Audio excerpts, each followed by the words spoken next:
Chairman Grace Pulido Dan, pero hindi para humingi na italagang isang kakilalang auditor, kundi para sa isang special audit ng pondo ng Manila City Hall dahil baon daw sa utang ang lungsod. Pinaparating lamang daw niya ang hiling ni Manila City Administrator Simeon Garcia na dati niyang Chief of Staff. Gate din ni Manila Mayor Joseph Estrada, ama ng senador, na hiniling ang special audit dahil gusto niyang malaman bakit may pagkakautang ng 3.5 billion pesos ang Maynila maliban pa sa 613 million pesos sa Meralco at may nilad na 57 million pesos. Pero sabi ni Tan, may inirekomenda ang tao sa Senador Estrada para sa City Hall. Request niya yung isang particular person, auditor namin, na siya daw ang i-assign ko sa City of Manila. So, sabi ko, sir, tingnan ko ho pagbalik ko. Pero hindi ko in-assign. I think I recommended two names. Hindi ko kilala yun. Okay? It was given to me by the city administrator. Okay? Wala akong kilalang auditor eh. Sabi pa ng senador, hindi raw niya maintindihan kung bakit minamali siya ni Tan ang pagtawag niya rito. Pero hindi naman raw niya pinapersonal si Tan. Si Tan naman tila hindi pa tapos kay Senador Estrada. Siya naman ang bunara kanina sa unang anibersaryo ng programang Citizen Participatory Audit. Akse lamang daw sa oras ang dinalawan niyang budget hearing sa Senado.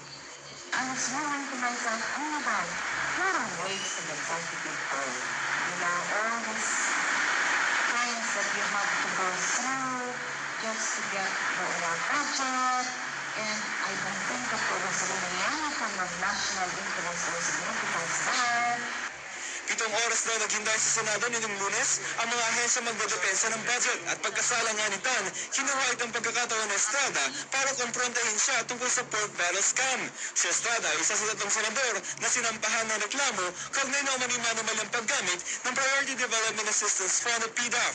Kaya sabi ni Tan, kung maaari lamang, ayaw na niyang tila nang hihingi ang COA ng budget sa Kongreso tulad na nangyayari tuwing budget hearing.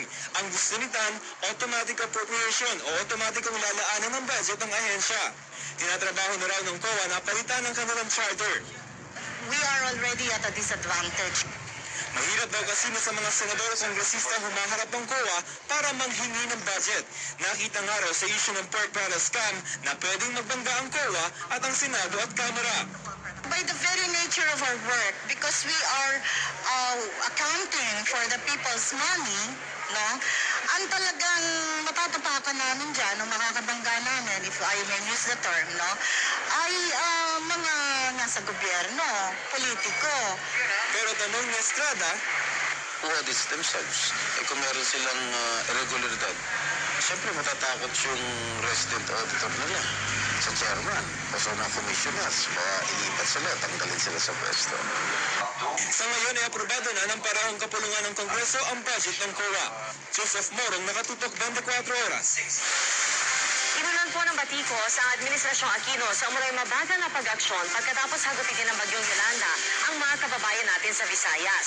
At si dating Pangulong Fidel V. Ramos may mga puna rin sa naging pagresponde ng gobyerno. Nakatutok si Sandra Aguinaldo. Sadyang ng pambihira ang bagsik ng Bagyong Yolanda, pero para sa isang veterano na sa kalamidad, gaya ni dating Pangulong Fidel Ramos, sa dinami-dami naman ang matinding bagyong dumating sa atin, nakalulungkot na nangapa pa rin ang ating mga lider. Ayon kay Ramos, kapos ang aksyon ng mga lider ng local at national government, kaya inabot ng siyam-siyam ang pagdating ng tulong para sa mga nasalanta.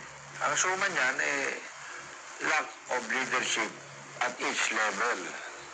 Kailangan leadership dito sa on-site Si Ramos ay isa sa mga punong abala sa mapaminsalang 1990 Luzon earthquake at Mount Pinatubo eruption noong din 1990. Defense Secretary siya noon at pinuno ng Office of Civil Defense. Nang maging Pangulo noong 1992, minana naman niya ang patuloy na pinsalang dulot ng lahar ng Mount Pinatubo.